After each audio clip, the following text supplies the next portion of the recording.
Tov, chers amis, heureux de vous retrouver sur la chaîne du Machon Meir depuis Jérusalem. Il y a un sujet qui m'intéresse, mais que nous pouvons traiter que succinctement. Il s'agit de la profanation du nom divin. En hébreu, Chilul Hashem. Il y a dans la fin du livre de Shemot ce décompte, en tout cas ce compte rendu, que va donner Moshe aux enfants d'Israël et à nous-mêmes aujourd'hui concernant l'emploi de l'ensemble des matériaux, aussi précieux soient-ils. Ce compte-rendu vient signifier l'intégrité, la probité, l'honnêteté de Moshe concernant tout homme en possession d'un pouvoir quel qu'il soit, d'une responsabilité quelle qu'elle soit. Quand je parle de Chilul Hashem, le Khatam Sofer, par exemple, dira qu'il n'y a aucune expiation à ceux qui ont dévoyé ou fourvoyé, comment dire, la confiance que le peuple, que l'assemblée humaine mettait en eux. Il y a là, dit-il, aucune expiation. Dans la Gemara de Yoma, page 86, je résume bien entendu, le texte nous dit qu'un homme de Torah, dans l'étude, dans ses faits, dans ses gestes, eh bien, doit être un homme de droiture et d'honnêteté. Et le texte de rajouter « malheur à l'autre homme », celui qui est malhonnête, celui qui n'est pas droit. Et il devra, l'homme, se purifier de toute suspicion. Comme, vous vous rappelez certainement, dans le livre de Shmuel, lorsque nous sommes mis en présence de Hana, qui vient prier l'Éternel à Shilo afin de demander que l'Éternel lui accorde la grossesse et la naissance d'un enfant. Elle est comme saoule par le propos qui l'entraîne au-devant de sa demande, de son incantation, et Élie, le prêtre, eh bien, éloigné d'elle, la voit et la considère. Bien sûr, vous avez raison subjectivement, mais il considère que peut-être cette femme, comment osa-t-elle, en étant saoule, pénétrer le sanctuaire? Ce qui n'était pas le cas.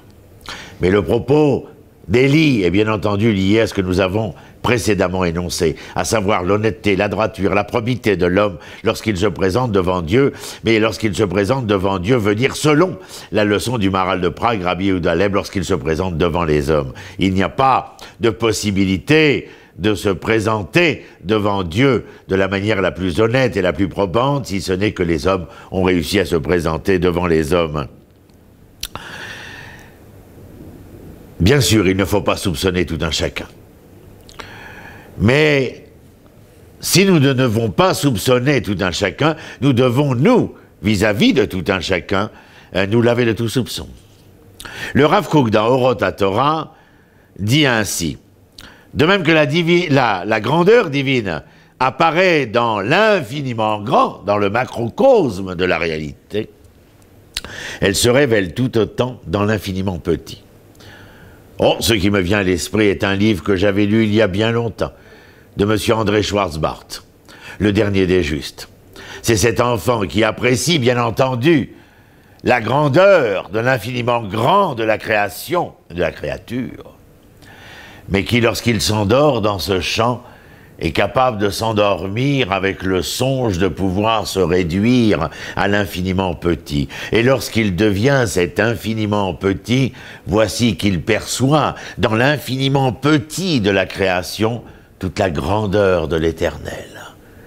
Oui, le Dernier des Justes d'André Schwarzbart. D'après le Rav, l'origine, dit-il, dans Hadar Yakar, l'origine du refus de la religion, du développement d'un athéisme forcené, prend sa source au questionnement moral concernant les agissements des représentants de cette foi et de cette loi qui ne font guère preuve, souvent, de très grande moralité.